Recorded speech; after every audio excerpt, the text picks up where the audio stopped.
our next speaker is Sunita Braich. Sunita is the facilitator of the Parents Group, which is part of ACT's South Asian Autism Project.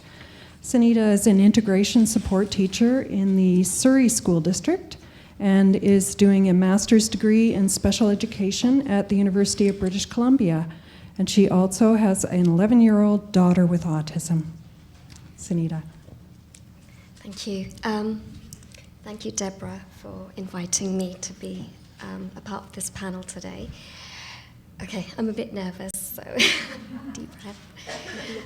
I'll be okay. Thank you. So I'm just going to read. So I am not certain that anything can truly prepare families for the emotions that follow a diagnosis, even for those who are expecting the news. But although we as parents may find ourselves at similar starting points, what unfolds over the ensuing weeks, months, and years is, I believe, very much dependent on factors such as education, knowledge of written and spoken English, and cultural background.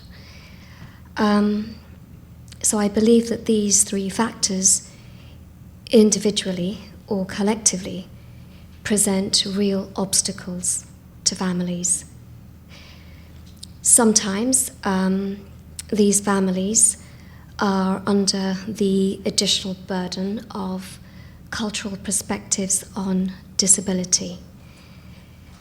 So families can be placed under immense strain as they attempt to navigate around funding, service providers, contracts, and intervention.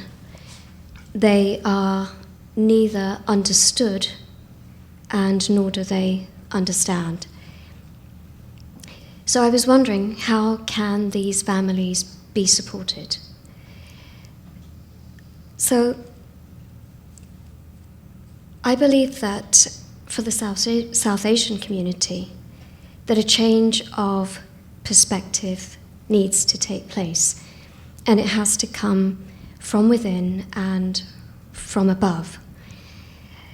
So in the South Asian community, we have a strong belief in and practice of respecting the words of our elders.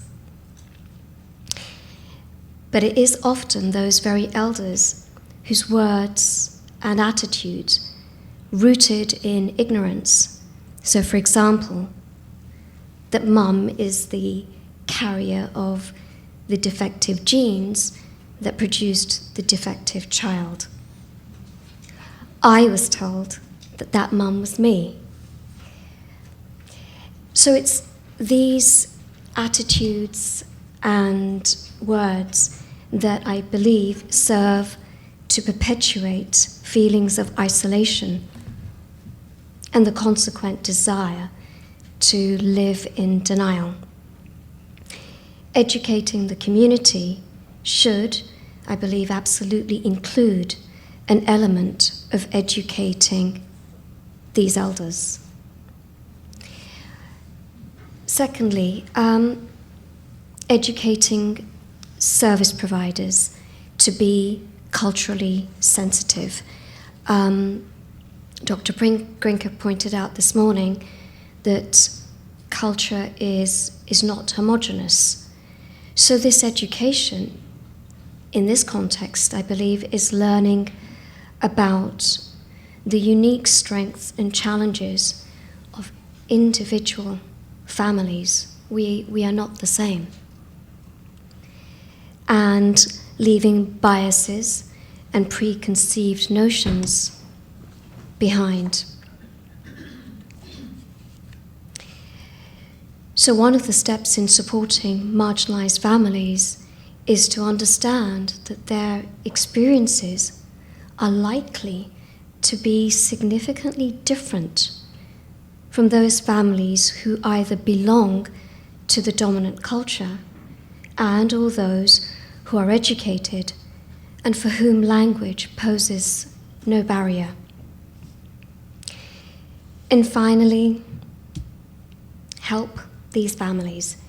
Even small things that can be done to ameliorate the unique challenges faced by these families will, in my experience, make a very positive difference in their lives.